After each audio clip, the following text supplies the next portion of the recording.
ಎಲ್ಲರಿಗೂ ನಮಸ್ಕಾರ. ಇಂದಿನ ವಿಡಿಯೋದಲ್ಲಿ ನಾವು 5ನೇ ತರಗತಿಯ ಕನ್ನಡ ಭಾಗ 1ರ ಪದ್ಯಭಾಗ 2 ಸ್ವಾತಂತ್ರ್ಯದ ಅಣತೆ ಎಂಬ ಪದ್ಯಭಾಗದ ಪ್ರಶ್ನೋತ್ತರಗಳನ್ನು ನೋಡೋಣ. ಕೃತಿಕಾರರ ಪರಿಚಯ. ಹೆಸರು ಕೆ.ಎಸ್. ನಿಸಾರ್ ಅಹಮದ್. ಕಾಲ 5/2/1936. ಸ್ಥಳ ಬೆಂಗಳೂರು ಜಿಲ್ಲೆಯ ದೇವನಹಳ್ಳಿ.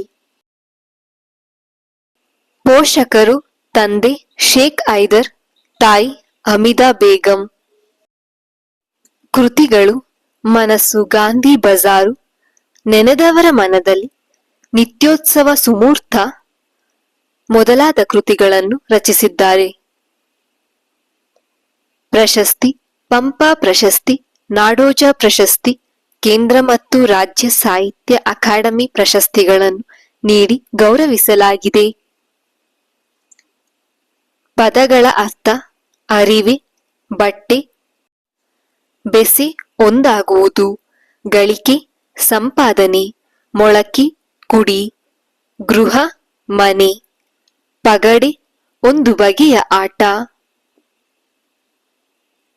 ಘನತೆ, ಶ್ರೇಷ್ಠತೆ, ಪಾಯ, ಬುನಾದಿ, ತೈಲ, ಎಣ್ಣೆ, ಅಣತೆ, ದೀಪ. ಅಭ್ಯಾಸದ ಪ್ರಶ್ನೋತ್ತರಗಳನ್ನು ನೋಡೋಣ. ಕೆಳಗಿನ ಪ್ರಶ್ನೆಗಳಿಗೆ ಉತ್ತರಿಸಿ. ಪ್ರಶ್ನೆ 1. ಸದಾ ಉರಿಯುತ್ತಿರಬೇಕಾದದ್ದು ಯಾವುದು? ಉತ್ತರ: ಸದಾ ಉರಿಯುತ್ತಿರಬೇಕಾದದ್ದು ಸ್ವಾತಂತ್ರ್ಯದ ಅಣತೆ. ಪ್ರಶ್ನೆ 2. ಧೀರಶಕ್ತಿ ಉಳ್ಳವರು ಏನು ಮಾಡಬಲ್ಲರು? ಉತ್ತರ: ಧೀರಶಕ್ತಿ ಉಳ್ಳವರು ಹುಲಿಯ ಬಾಯಿಯಲ್ಲಿಯ ಮೇವನ್ನು ಕಸಿಯಬಲ್ಲವರು. ಪ್ರಶ್ನೆ 3. ಮೊಳಕೆ ಉಂಟಾದದ್ದು ಹೇಗೆ? ಉತ್ತರ: ವ್ಯಕ್ತಿಗಳ ಪರಿಶ್ರಮ, ಬೆವರ ಹನಿಗಳ ಸಿಂಚನದಿಂದ ಮೊಳಕೆಯಾಗಿ ನಂತರ ಮರವಾಗಿದೆ.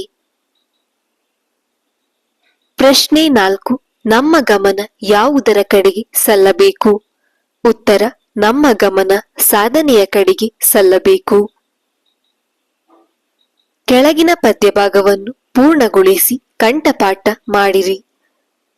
ಸದಾ ಉರಿಯುತ್ತಿರುವ ಆಗಿ ಸ್ವಾತಂತ್ರ್ಯದ ಅಣತೆ, ದುಡಿಮೆ ತೈಲವೆರಿಯುತ್ತಿರಲು ಬಿಡುವಿಲ್ಲದೆ ಜನತೆ, ಎಂತೂ ಕುಂದಬಹುದು ಎಂಬ ತಾಯ್ನಾಡಿನ ಘನತೆ, ಸಾಗಿದಂತೆ ಸಲ್ಲುತ್ತಿರಲಿ ಸಾಧನೆಯೆಡೆ ಗಮನ, ಪ್ರಾಣವನ್ನೇ ಪಗಡೆಯಾಡಿದವರಿಗೆಮ್ಮ ನಮನ, ತಾಯ ಮುಡಿಗೆ ದಿನವೂ ಏರುತ್ತಿರಲಿ ಊದವನ. ಭಾಷಾಭ್ಯಾಸ. ಕೆಳಗಿನ ಪ್ರಶ್ನೆಗಳಿಗೆ ಉತ್ತರಿಸಿ. ಗುಣವಿಶೇಷಣ ಎಂದರೇನು? ಉದಾಹರಣೆಯೊಂದಿಗೆ ವಿವರಿಸಿ. ಉತ್ತರ: ನಾಮಪದದ ವಿಶೇಷ ಗುಣವನ್ನು ತಿಳಿಸುವ ಅಥವಾ ಸೂಚಿಸುವ ಪದವೇ ಗುಣವಿಶೇಷಣ. ಉದಾಹರಣೆ: ಕಾಂಚನ ಸುಂದರ ಹುಡುಗಿ, ರಿತೇಶನ ಬಳಿ ಕರಿಯ ಮೊಲವಿದೆ. ಕೊಟ್ಟಿರುವ ವಾಕ್ಯಗಳಲ್ಲಿ ಗುಣವಿಶೇಷಣವನ್ನು ಗುರುತಿಸಿ ಅಡಿ ಗೆರೆ ಹಾಕಿರಿ. ಲಾರಿಯು ತುಂಬಾ ಲಗೇಜನ್ನು ಹೊರಬಲ್ಲದು. ಇದರಲ್ಲಿ ತುಂಬಾ ಎಂಬ ಪದವು ಗುಣವಿಶೇಷಣ ಪದವಾಗಿದೆ. ವಿಮಾನ ನಿಲ್ದಾಣದಲ್ಲಿ ವಿಶೇಷ ಅತಿಥಿಗಳ ಕೊಠಡಿಗಳಿರುತ್ತವೆ. ಇಲ್ಲಿ ವಿಶೇಷ ಎಂಬುದು ಗುಣವಿಶೇಷಣ ಪದವಾಗಿದೆ. ವಿಮಾನ ನಿಲ್ದಾಣ ತುಂಬಾ ಸುಂದರವಾಗಿದೆ. ಇಲ್ಲಿ ತುಂಬಾ ಎಂಬುದು ಗುಣವಿಶೇಷಣ ಪದವಾಗಿದೆ. ಹಡಗು ಬಹಳ ದೊಡ್ಡದಾಗಿದೆ. ದೊಡ್ಡ ಎಂಬ ಪದವು ಗುಣವಿಶೇಷಣ ಪದವಾಗಿದೆ. ಪ್ರಿಯಾಳ ಲಂಗ ಅಚ್ಚ ಹಸುರಾಗಿದೆ.